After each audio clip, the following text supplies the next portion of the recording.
Salut à tous et bienvenue dans Débat Foot Marseille. Débat Foot Marseille version Mercato. Et ouais, c'est l'été. C'est pas l'apéro Mercato, ça c'est le jeudi, notre nouveau programme estival. Là, c'est le vrai Débat Foot Marseille. À Marseille, sur le plateau de Football Club de Marseille, on va parler de quoi? De Mercato, des dernières infos Mercato forcément du week-end. Et puis un gros débat sur il n'y a plus d'argent en fait. Il n'y a plus d'argent. Vendre avant d'acheter, voilà, c'est ça la loi à l'Olympique de Marseille cet été. On a l'impression de revenir un petit peu en arrière, on en parlera. Ça sera le gros débat de cette émission avec Jean-Charles. Salut Ben. Ça va Jean-Charles? Ça va, un peu fatigué mais ça va. Avec Thierry qui est avec nous. Bonjour Ben. Ça va Thierry? Impeccable. T'as récupéré ton abonnement ou pas? Oui. Bon, ça va. Et avec Nico qui est avec nous. Salut. Moi aussi je suis un peu fatigué comme Jean-Charles. C'est vrai? Mais pas pour les mêmes raisons. Bon, on va parler Mercato et on en parle tout de suite sans plus attendre. C'est la première partie, la P1.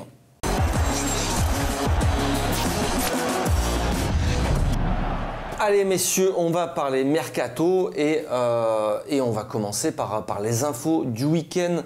Les infos qu'on vous diffusait hier soir sur le site footballclubdemarseille.fr en exclusivité notamment. Oui, on a eu quelques infos sur les priorités de l'Olympique de Marseille pour ce mercato à deux postes notamment, le poste de milieu de terrain et le poste d'attaquant.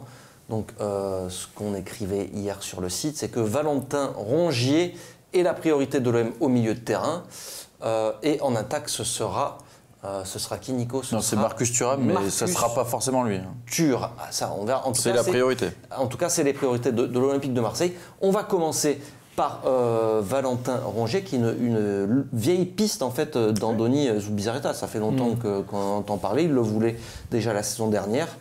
Bon, ce choix n'avait pas été validé. Qu'est-ce que tu penses toi de cette information? Est-ce que ça serait bien pour l'OM? Je pense que le choix est bon. Je pense que c'est un joueur de qualité. C'est vrai qu'il connaît bien les championnats de France. C'est un joueur qui évolue du côté de Nantes. On connaît la formation nantaise. Un joueur sérieux, appliqué, avec beaucoup de qualité technique aussi, donc on aime ça du côté de Marseille. Je pense que ça serait une bonne acquisition. Maintenant, l'associer avec quel joueur aussi à côté, on ne sait pas. On va devoir attendre pendant un petit moment.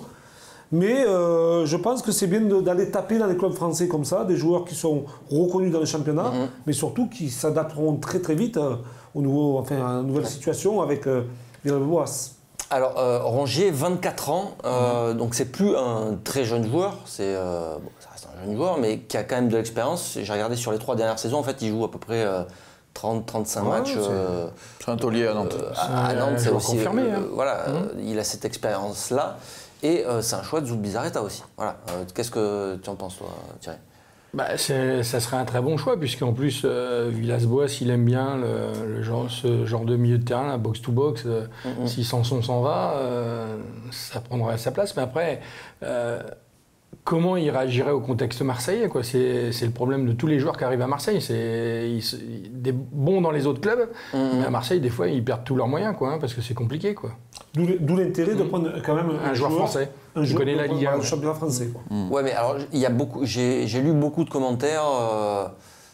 Est-ce que ça va pas être le nouveau Sanson ou tu vois, un bon joueur de Ligue 1, mais qui au final, comme tu disais, qui n'a pas non plus explosé à l'Olympique de Marseille, Nico? T'as plus le même coach par contre. T'as une grosse différence quand même. T'avais Rudy Garcia qui a ballotté Sanson à plusieurs postes, qu'il n'a pas installé. J'espère que André Villas-Boas, lui, il va installer un truc. Et comme on disait, si Rongier arrive, c'est qu'il y a 1 ou 2 départs au poste de milieu de terrain. Donc là, vu le profil qu'il a lui, forcément, Sanson ou Lopez va partir. Ça paraît évident. Après, comment il va articuler son jeu, Villas-Boas? Est-ce qu'il va jouer avec un milieu à 3 Est-ce qu'il va jouer avec un milieu à 2? Ça va être important, parce que vu que Strootman est lui aussi poussé vers la sortie, le milieu de terrain, ça va être important. S'il veut jouer 3 milieux de terrain, si Sanson s'en va et Strootman, c'est-à-dire que tu vas recruter Rongier, mais il faudra que tu en recrutes encore au moins 1 ou 2 de plus après derrière. Donc c'est...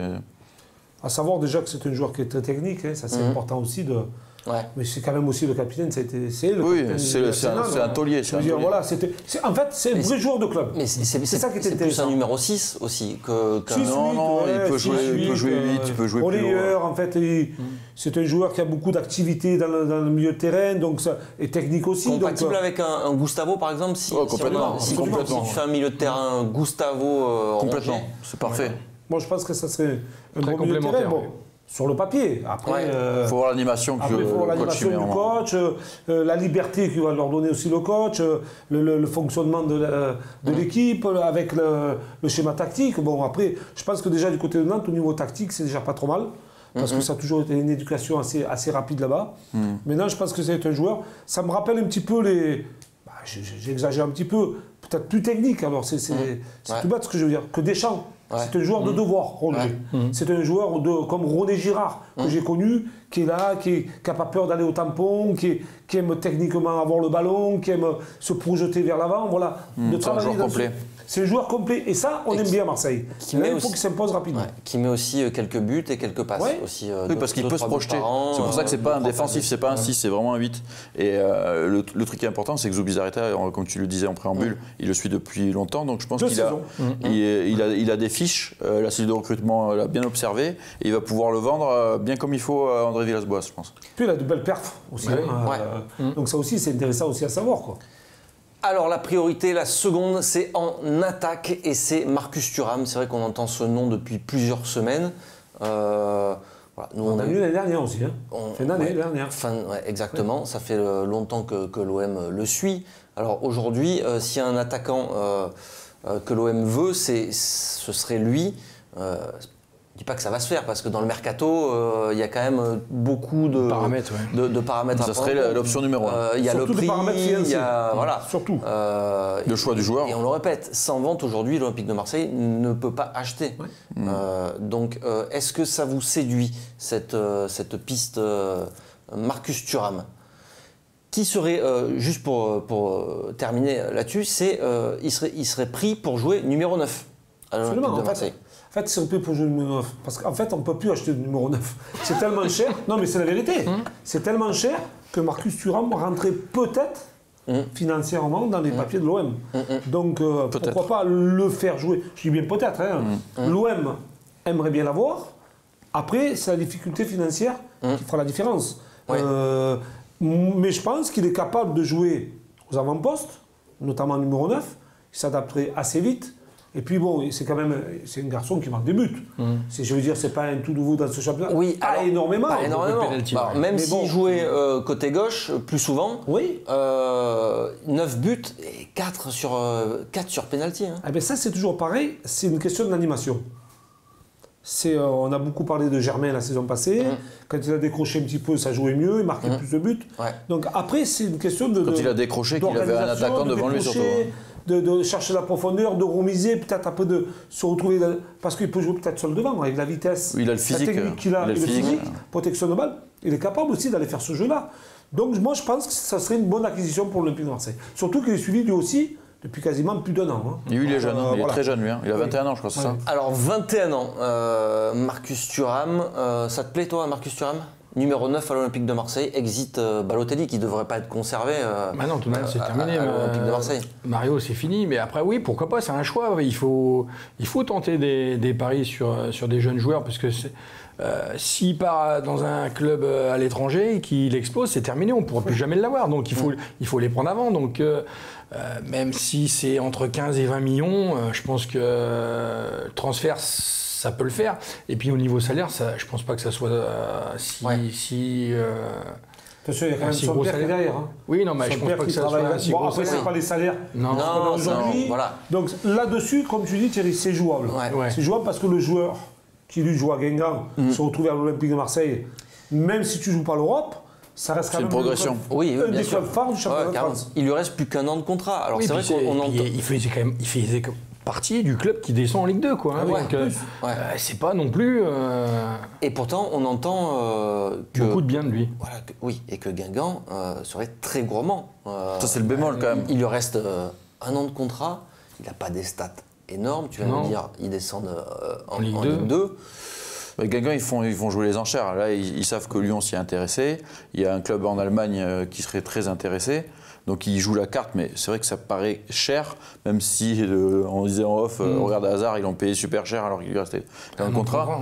Mais ça reste Thuram, dans un petit club qui descend en Ligue 2, 15-20 millions pour un joueur qui reste 1 an de contrat. Moi je trouve que c'est un peu cher. Alors là maintenant c'est la négociation. À l'OM, là ils n'ont pas d'argent, donc ils vont jouer la carte, il n'y a pas d'argent, ça c'est évident. S'ils arrivent à convaincre le joueur qui va être titulaire à l'OM, parce qu'il a un profil que n'a pas Germain. Donc c'est ça aussi. Il jouait ailier à Guingamp. Moi j'ai vu quelques matchs de Guingamp cette saison. Il jouait ailier, mais il est grand, il est costaud, il est technique. Puis il est rapide. Il est rapide, il est très jeune. Il a vraiment un profil pour jouer dans l'axe. Il a encore une très grosse marge de progression. Hein. C'est ça, mais ça c'est un choix important. On n'arrête pas de râler, moi le premier, sur Lyon qui ils prennent des joueurs et ils les revendent et ils se gavent en faisant ça. Et nous on n'est pas capable de ça et on surpaye en salaire et en transfert. Là au moins, même si ça coûte, un prix plus raisonnable, genre entre 10 et 15, et que tu lui donnes un salaire qui sera raisonnable et tu feras sûrement une très grosse plus-value derrière, c'est beaucoup plus intéressant pour le club. C'est un profil qui est bon aussi pour être associé avec Germain ou pas? Parce qu'on a vu qu'on a galéré quand même toute la saison. Comment faire jouer Germain? On voit que tout seul il n'y arrive pas. Après ça sera aussi le choix l'animation tactique du coach. Mais est-ce que... Tu arrives à faire jouer Ocampos avant-centre. Non, c'est pas méchant ce que je dis. Tu arrives à faire jouer Ocampos avant-centre. Je pense que Thuram est capable de jouer dans ce rôle-là. Et puis bon, il y a tellement de polyvalence dans l'équipe que Germain peut se retrouver à un moment donné sur un joueur de devant, sur un côté ou sur les deux les associer, c'est possible, toi tu... Après, c'est qu'une question d'animation. Question de volonté, d'animation, de jeu. Et puis surtout, je veux dire, après, Villas-Boas, c'est à lui aussi de façonner tout ça. C'est à lui d'associer les meilleurs joueurs ensemble, de les faire jouer, de leur expliquer que ce rôle, il peut être pour lui. Parce que souvent, il n'est peut-être pas pour lui. Parce qu'au départ, au départ, il n'est pas avant-centre. Mais si le coach te l'explique et que tu l'adaptes dans ta tête, dans ton cerveau, et puis s'ils le prennent, ça va être je suis capable de le faire. Il y en a combien de joueurs comme ça qui sont relevés en disant, mais c'est pas mon poste, mais aucun poste. Il a joué à tous les postes. Il a joué à tous les postes. Il s'est adapté à tous les postes. Je pense que c'est capable. C'est que ça se prépare sur le mercato, ça, ça se prépare. Les associations, tout ça. Donc c'est aussi le choix du profil. Si déjà Après, il faut voir ce que Villas-Boas va nous dire, parce que là, il nous a un peu appâté avec sa première conférence de presse, en disant qu'il voulait faire du jeu, qu'il n'était pas là pour défendre. Maintenant, on entend qu'il veut garder Payet, etc. Mais si tu gardes Payet, tu vas jouer comment? C'est ça, Payet, c'est quand même un élément important dans ce club et qui a des grosses conséquences sur la façon de jouer. Quoi. Mais tu sais, ce qui est important aussi, ce qui est important, c'est de savoir cibler ses joueurs et comment, parce que quand tu travailles cellule de recrutement ou que tu es coach, c'est que tu cibles des joueurs, leur profil de jeu et comment les adapter. Moi, je dis qu'il vaut mieux avoir 3 joueurs ou 4 joueurs à entre 12 et 16 buts ou 15 buts que d'en avoir un seul à 20. Parce qu'on est dépendant d'un seul joueur. Et là, c'est différent. C'est-à-dire que le danger pourra venir un petit peu de partout. Donc, c'est plus intéressant. Parce que d'abord, tout le monde aura la confiance du coach, mais aussi la confiance personnelle, de se dire j'ai marqué 10, 12 buts. Et ils seront toujours là. C'est ce qu'on s'était dit aussi avec Payet, Thauvin, Mitroglou et compagnie. Et au final, t'avais que Thauvin. Il faut bien qu'à un moment donné, ça réussisse. Là, je pense que les décisions de Zubizarreta, parce que là, c'est quand même Zubizarreta qui s'est plongé dessus et qui suit ça depuis quasiment 1 an et demi, je pense qu'il a quand même une vision du football qui est assez importante. Ce ne sera pas des achats paniques, si ça se fait.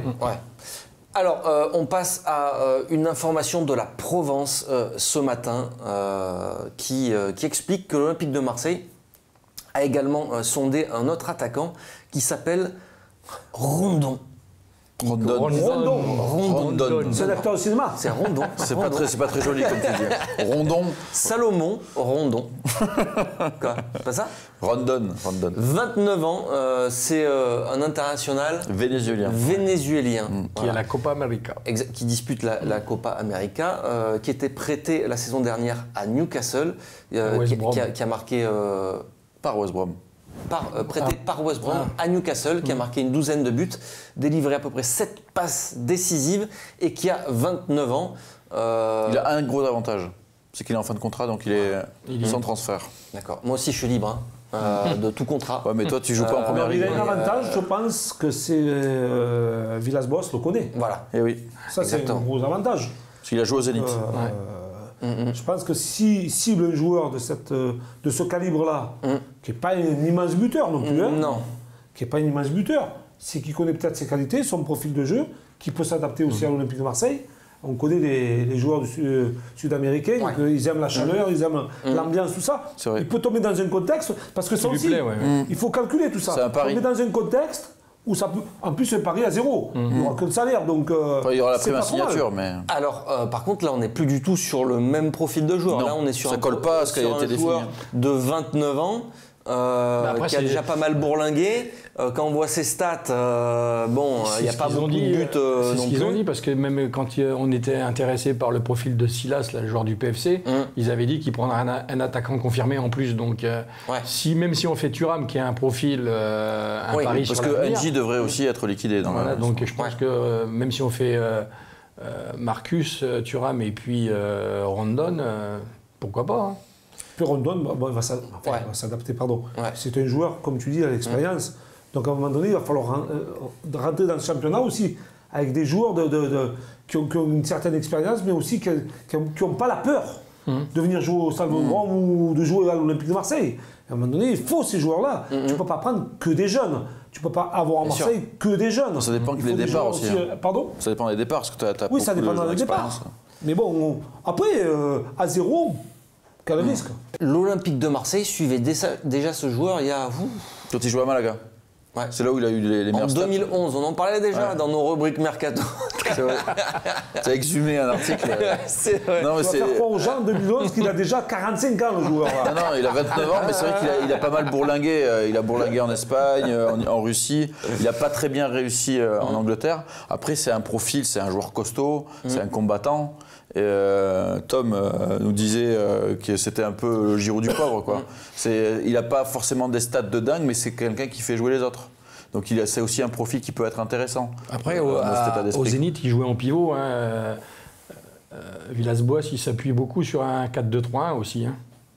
Donc c'est un remiseur. Avec un remiseur, avec un attaquant pivot assez costaud pour pouvoir occuper ce poste-là. Je suis en train de cogiter, parce qu'on parle de ces attaquants-là, mais je me dis que si on a Ocampos, qu'on a Rondon, Marcus, Thuram, c'est quand même 3 bêtes physiquement. Physiquement. Là, ça va être du lourd, quoi. Donc, et je ne sais pas comment associer aussi... c'est peut-être le côté de ce qu'avait dit Villas-Boas, je vais m'adapter aussi à la Ligue 1, il va rentrer. Donc, il faut y penser à tout ça aussi.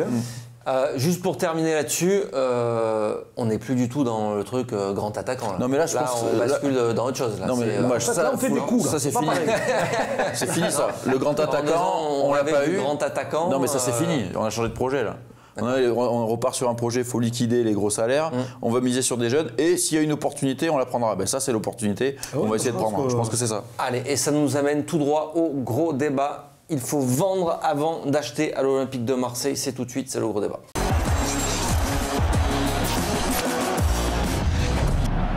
Vendre avant d'acheter, eh oui, ça va être ça la complication de ce mercato à l'Olympique de Marseille. Et surtout, on a l'impression d'être revenu il y a quelques années en arrière. Une personne avec des cheveux qui disait « Mais puisque je vous dis qu'il n'y a plus d'argent !»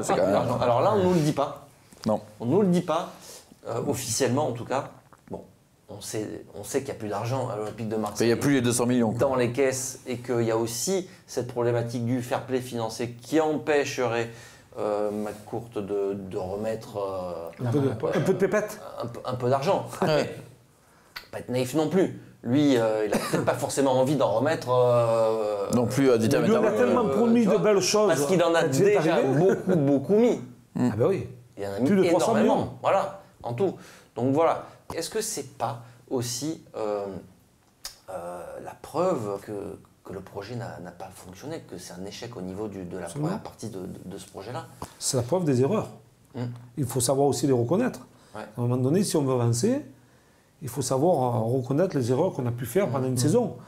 Parce que si cette saison, ça recommence une nouvelle fois, on tape plutôt dans un mur que plutôt d'avancer.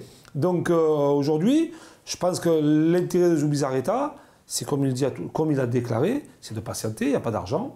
Maintenant, il va falloir être bon dans la vente. Parce que bon, on nous avait dit aussi qu'on avait pris de jeunes joueurs, de bons joueurs, qu'on avait signé de bons joueurs pour aussi la revente. Mais aujourd'hui, la revente, on n'a rien, quoi. Donc on n'a pas trop de demandes. Alors nous, on va acheter entre 15 et 20 les jeunes joueurs, mais nous, les bons joueurs qui sont style Camara, on ne parle pas de Camara, on parlera plus tard, de Sanson et Lopez, c'est quand même une valeur marchande, mais qu'on n'arrive pas aujourd'hui à placer. Donc, pas encore, du moins. Mais voilà, si on n'arrive pas à faire ce chemin-là, c'est-à-dire à sortir nos bons joueurs pour les vendre à un certain prix, pour en acheter d'autres, ça sera vraiment très compliqué. Nico, ça montre que l'OM a échoué ces deux, 3 dernières saisons, en matière de recrutement notamment. Mais clairement. Ah oui. Ça a été vendu, voilà. Moi, je me souviens, le Fighting Spirit irlandaise, vendu par Jacques-Henri Hérault, c'était on a un budget de 200 millions d'euros, on va vous faire une belle équipe avec ça et on jouera à la Ligue des Champions. Je pense que si on sort de la communication, grand attaquant, je pense Project, c'était ça, la réalité.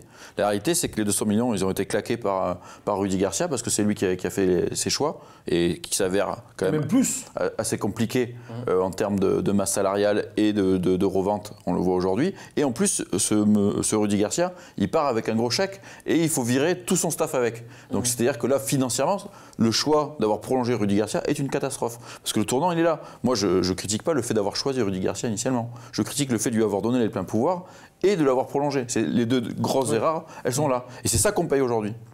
Donc maintenant, il faut qu'ils arrivent à retomber sur leurs pattes en vendant correctement et en recrutant des joueurs plus jeunes pour faire des reventes aussi après et relancer la machine. Mais surtout que cette saison, si on recrute judicieusement, on sait qu'on n'a aucune coupe. Oui, donc on peut se concentrer sur le championnat avec un objectif clair. Se concentrer sur le championnat, pas besoin d'avoir 30 ou 35 pros. Non. On en a 20.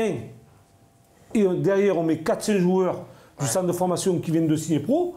Ça suffit. C'est pour faire banquette. À quoi bon d'aller signer des joueurs de 100 000 ? Donc c'est là aussi qu'il faut que ça change. Et puis il faut faire de la place pour ces jeunes. Il faut qu'ils jouent un peu ces jeunes. À un moment donné, si on a un projet de jeunesse, de temps en temps, il va falloir le faire entrer pendant la Coupe de la Ligue, pendant la Coupe de France, le faire entrer 20 minutes, un quart d'heure. Ou qu'il y aura beaucoup de blessés. Donc voilà quoi.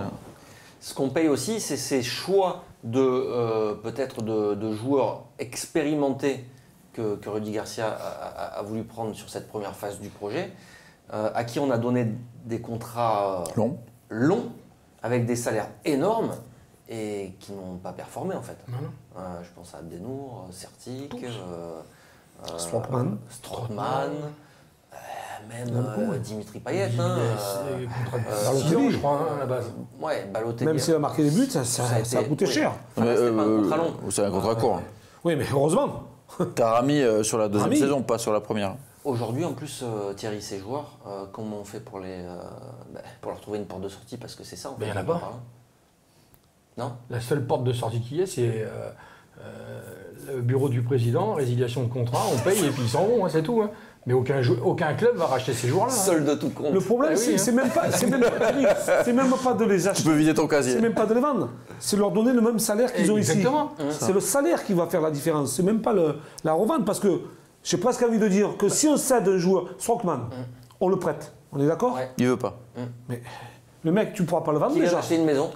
Non mais Strootman, qui va lui donner son salaire entre 500 et 600 000 euros qu'il a aujourd'hui? Lequel de club? En France, c'est pas possible. Mais Strootman, c'est très compliqué, mais regarde. Mais ça, c'est pas vrai. Mais il y en a d'autres. Il y en a d'autres. Un mec comme Rami, par exemple, il peut peut-être trouver un salaire équivalent en MLS. En MLS, il donne ce genre de salaire. Je suis pas bien sûr. Très grande star. À Ibra. Il le donne à 2-3 mecs par équipe. Ouais, mais pas autant. Pourquoi? Attends, champion du monde. Tu te payes un champion du monde. Oui, mais bon. Tu te payes un champion du monde qui met des coups d'extracteur dans les hôtels. Je veux dire, bon, tu peux quand même lui filer un petit salaire, quoi. Et avec Pamela, ils vont faire la une des journaux, ils vont vendre du papier. C'est compliqué. On est vraiment dans une situation, moi je dis, très compliquée, parce qu'en plus, on aura peut-être qu'un match par semaine la saison prochaine. Mais il va y avoir qu'une seule place atteignable sur le podium, parce que les deux premières places entre Paris et Lyon par rapport au budget qu'ils vont avoir, et Monaco qui va être là la saison prochaine, je pense et Lille. Sur Lyon, il y aura toujours une incertitude, parce qu'il y a aussi changement de politique sportive, on ne sait pas comment et ça on va sait prendre. toujours qu'il y a une surprise dans le championnat de France. Voilà. Cette année, ça a été Lille. Moi, je L'année pense prochaine, que... ça peut être un autre club. Moi, je pense que peut Lille, être ça va être Bordeaux, je dis une bêtise, mais Bordeaux, je sais pas moi. Nice, ils sont rachetés. Nice. Donc voilà, il y a... Ça serait une transition aussi. 5 équipes. Ouais, mais ça peut aller vite, regarde, Galtier. 5 équipes pour la 3e place. Et si on se dit, on en fait quoi la saison prochaine encore? Bah, merci, au revoir. Alors, là, c'est un petit peu le serpent qui se mord la queue, parce qu'on le voit. Ce que tu disais, toi, c'est que bon, il n'y a pas d'offre déjà pour nos joueurs. Eux ont fait savoir qu'ils étaient super cool, super bien à Marseille avec leur contrat, qu'ils ne voulaient pas partir. Soleil, 400 000 par mois, tu vas pas partir. Du coup, ça bloque complètement le mercato de l'Olympique de Marseille qui, voilà, on l'a dit, doit vendre.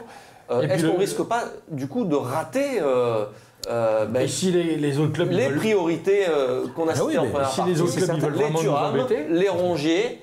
Mais c'est certain.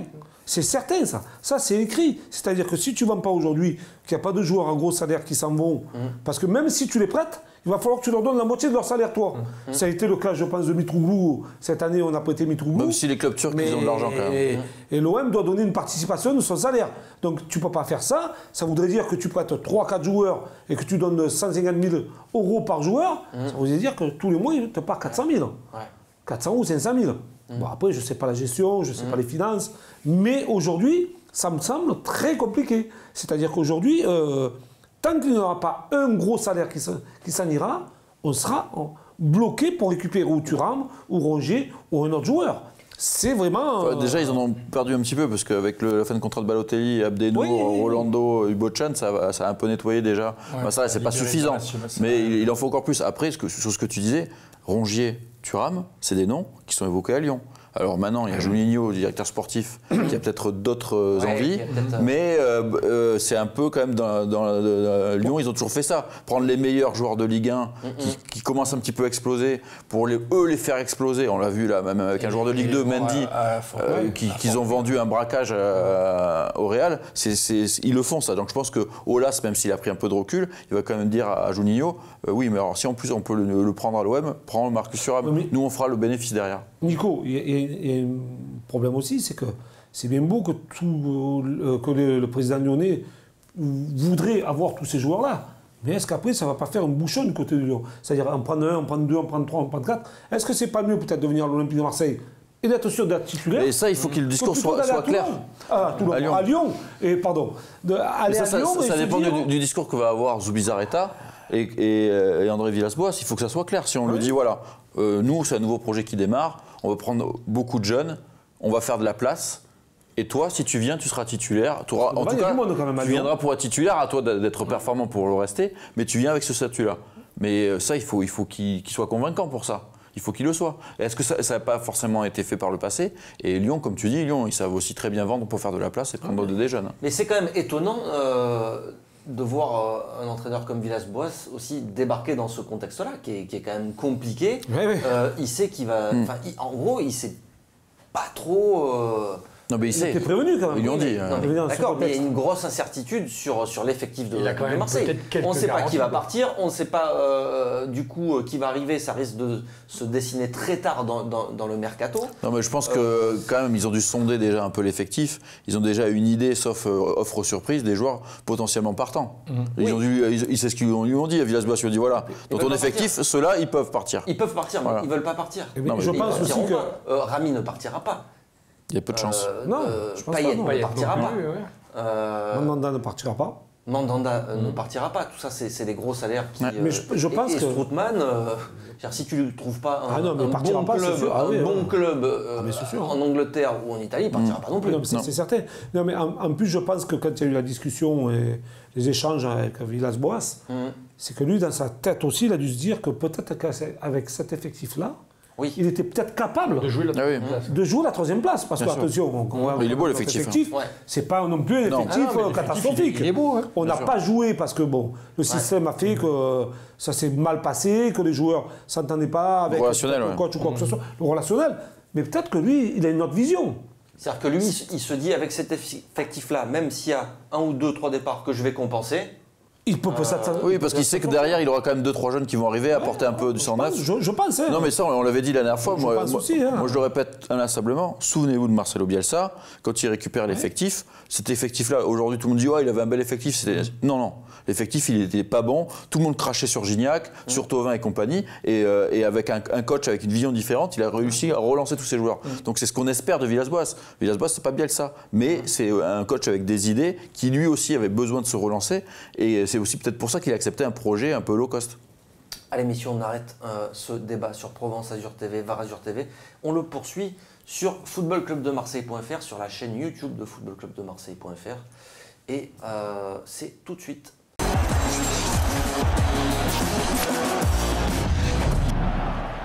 Allez, on était à fond dans ce gros débat avec Nico. Qu'est-ce que tu disais déjà, Nico? Je sais plus de quoi je parlais. Voilà, tu suis pas. Tu dis des trucs et tu sais même pas ce que tu dis. Tu fais des coupures impromptues. Ah oui, on est obligé. Alors, on se demandait comment l'OM allait faire. Je te rappelle un petit peu, Nico. Pour parler de l'OM, oui, ça me dit quelque chose. Réaliser son mercato avec cette obligation de vendre. Et peut-être que ça allait nous bloquer. Peut-être qu'on risque de laisser filer les bonnes affaires. Nos priorités. Est-ce que ça ne va pas aussi nous obliger, finalement, à vendre des joueurs qu'on n'avait pas prévu de vendre? Exactement. Des Camara, des Caleta-Car, des Lopez, les jeunes joueurs en fait, de cet effectif-là, puisque les cadres, eux, veulent rester avec leur mais à ma vie, il est jeune encore, non? Est-ce que ça serait pas encore plus grave? Oui, parce qu'on a beaucoup misé sur les jeunes. Ça a été d'abord le projet. Bon, Camara, il a mis un petit peu de temps à commencer parce que on a un petit peu freiné dans sa progression. Maintenant, il s'est imposé, si on devrait vendre Camara, Caleta-Car, Lopez, même Sanson, ça voudrait dire que le projet tomberait totalement à l'eau. Et on irait prendre quoi? J'imagine qu'on ne vendrait pas les 4 quand même, parce que si on non, mais là tu me parles de certains joueurs. Je te cite des noms, mais voilà. Ça serait bien dommage il y a de fortes chances d'avoir une perle, d'aller le vendre maintenant. Aujourd'hui, clairement, la crainte c'est de vendre Camara. Oui, parce que le jour, si aujourd'hui tu vends Camara, je te dis une bêtise. Allez, tu vends 30, 50 millions d'euros. Maximum. Que Boblé, quoi. Grand max. 30 millions d'euros, on est d'accord. 30 millions d'euros sur Camara, qui est tout jeune. Mais s'il fait une autre saison en Ligue 1 et qu'il femme vraiment, ça double direct. Ah mais direct. Va plus loin. Il fait une grosse saison, tu joues la Ligue des Champions la saison d'après, et il fait une deuxième grosse saison en Ligue des Champions. Mais là, c'est jackpot, quoi. Mais bien sûr. Après, on peut faire comme tous les autres clubs font. Hein. Il faut savoir vendre au prix. Ouais, mais si t'es pris à la gorge, tu fais comment? C'est à eux de se débrouiller. Comment tu le prends? Le problème, c'est que maintenant de voir Camara quitter l'Olympique de Marseille, qui n'a toujours pas prolongé. A priori, il veut prolonger. Les deux parties sont. Il est toujours sous contrat quand même. Hein. Il ne reste plus qu'un an de contrat. Ouais, mais il est toujours sous contrat. Il est toujours sous contrat. Mais si je vais être contradictoire, moi je vends. Sérieux? Camara, tu le vends? Je vends parce que de toute manière, on ne sait jamais de quoi la prochaine saison sera faite. Il peut se blesser gravement. Je pense que tous les grands clubs, quand ils ont les opportunités de vendre leurs joueurs, ils les vendent. Des joueurs, il y en a partout dans le monde. Après, ça dépend à combien. Après, ça dépend à combien. Mais si c'est une belle offre, il ne faut pas hésiter. Regarde, l'année dernière, Hérault, il disait à moins de 80 millions, je ne négocie pas pour Thauvin. Hein? Non, c'est sûr. Regarde, mais c'est pas le même âge. C'est pas le même âge. Je suis d'accord. Sauf que est-ce qu'il avait l'offre à 80 millions? Oui, c'est ça. Moi, je pense qu'il n'a jamais eu. Hein. Il avait même pas l'offre à 50. Hein. Ah oui. Le problème, c'est il va bien falloir trouver de l'argent. Et là, tous les clubs, ils vont jouer, ça va être en notre défaveur, puisque ils vont jouer contre l'Olympique de Marseille. Ils savent qu'on est obligé de vendre. Donc, ils vont faire traîner les choses. Non, là, ça voudrait dire, Thierry, quand même, que si tu vends Camara, allez, parce que là... J'ai pas dit qu'on allait le vendre. Non, mais si, toi, tu étais, enfin, pour, entre guillemets, si on devrait vendre Camara, ça voudrait dire qu'aujourd'hui, il faudrait recruter un nouveau défenseur. Mais non, il a dit le Rami. À quel prix? Non, mais à quel prix et à quel salaire? Donc... à prendre le risque, moi je prends le risque de le conserver. Pourquoi? Parce que s'il flamme, on connaît ses qualités. J'espère qu'ils vont il peut que progresser. Non mais tu comprends ce que je veux dire? Donc ça, le prix de la revente sera plus intéressant. On a eu le cas de le milieu de terrain qu'on a vendu en Angleterre. Zambo, 30 millions d'euros. Si on ne va pas Camara 30 millions d'euros, il y a un problème. Hein. Oui. Il y a un gros problème. Bien sûr. Mais Thierry a raison. Enfin, raison. Certainement. S'il y a une offre, Nico, à 30, 40, et que c'est la seule offre qui arrive sur le mais ça, ou la première, ou même la première. Ils seront tentés, forcément. Ils seront tentés de le vendre. Ils seront forcément tentés. Ils ont besoin de rentrer. Ça serait un double échec. Hein. Ça serait un double échec, ça. Pour moi. Non, mais ils seront tentés, mais moi je suis d'accord avec Jean-Charles. Tu peux pas. Là, ça serait un double échec parce que d'une part, il a 19 ans. Lui, c'est vraiment la pépite, c'est le vrai talent du centre de formation. Lopez, c'est un jeune joueur talentueux, mais c'est pas autant. On voit pas autant de talent, en tout cas, en Lopez. Ça veut pas dire que j'aime pas Lopez, j'adore Lopez. Mais Camara, tu vois un potentiel d'un joueur énorme. Après, il va peut-être pas y arriver, hein, j'en sais rien. Mais il a un gros potentiel. Et en plus, il forme une charnière complémentaire au niveau du profil avec Chalet Tatsar. C'est-à-dire que si tu vends Camara, tu vas retrouver ce genre de profil. Bon gros lanceur comme ça, avec un pied, une technique pareille. Parce que Niagnon, c'est un bon joueur, mais c'est beaucoup plus bourrin. Avec un salaire aussi bas. C'est ça. Parce que le joueur, lui, tu vas le vendre. S'il renégocie son salaire, mais ça fait rien. Mais il sera à 200 000. Grand maximum. Grand maximum. C'est pas dit, hein. Non, il mais sera pas à 400, mais il sera dans les 200-300. Mais non, mais jamais de la vie. Je crois qu'il parle mais jamais de la vie. Mais bien sûr, ça va être entre 100 et 150. Les joueurs des clubs, c'est toujours les moins bien payés. T'imagines le seul joueur qui vient de l'Olympique de Marseille ? Non, mais ça serait quand même très, très compliqué pour Jacques-Henri Hérault de justifier cette vente-là, même si on sait qu'il y a un problème d'argent, parce qu'ils en ont fait un peu comme un totem, même quand ils essayaient de sauver Garcia en fin de saison. Regardez, il a réussi à installer Camara. Mais c'est trop important, ils veulent valoriser leur centre de formation. C'est l'exemple. Déjà, s'ils vendent Lopez pour leur construction, c'est un peu compliqué, mais encore plus pour moi, pour Camara. Parce que Lopez, s'il part en Liga, c'est un championnat qui lui plaît, il peut s'éclater.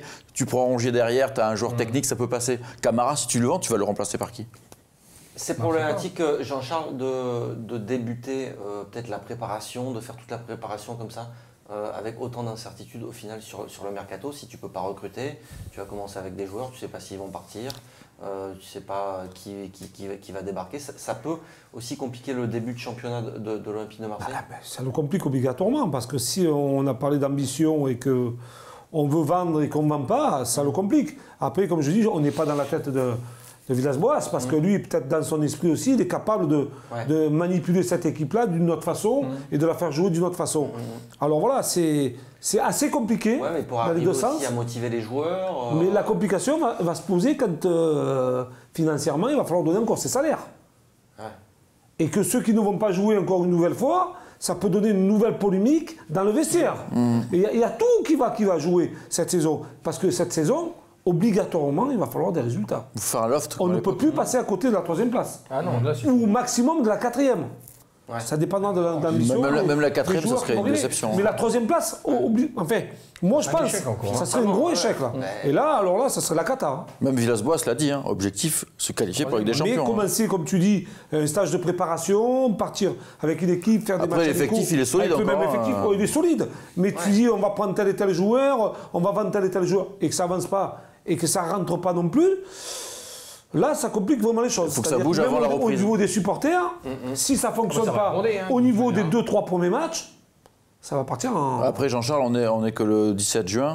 Bien sûr, c'est pour ça que je ne m'affole pas. Moi, je pense qu'il faut qu'il y ait un ou deux départs avant le 30 juin. Parce que la reprise, on le rappelle, c'est 1er juillet. Si déjà tu as 2 départs avant, ils vont enclencher 1 ou 2 arrivées, je pense, derrière. Notamment dans les départs, Camara, il ne faut pas qu'il y soit. Le 30 juin, on est déjà le 17. Ouais, mais tu as encore... mais ça va tellement vite aussi. Et 13 jours en mercato, il peut s'en passer des choses. Allez, on en reparlera du coup jeudi dans l'apéro Mercato. Ne ratez pas ce nouveau rendez-vous sur Football Club de Marseille. Nico, merci. Merci Thierry. Merci Jean-Charles. Merci. À la semaine prochaine pour un nouveau débat foot Marseille sur Football Club de Marseille. À très bientôt. Ciao, ciao.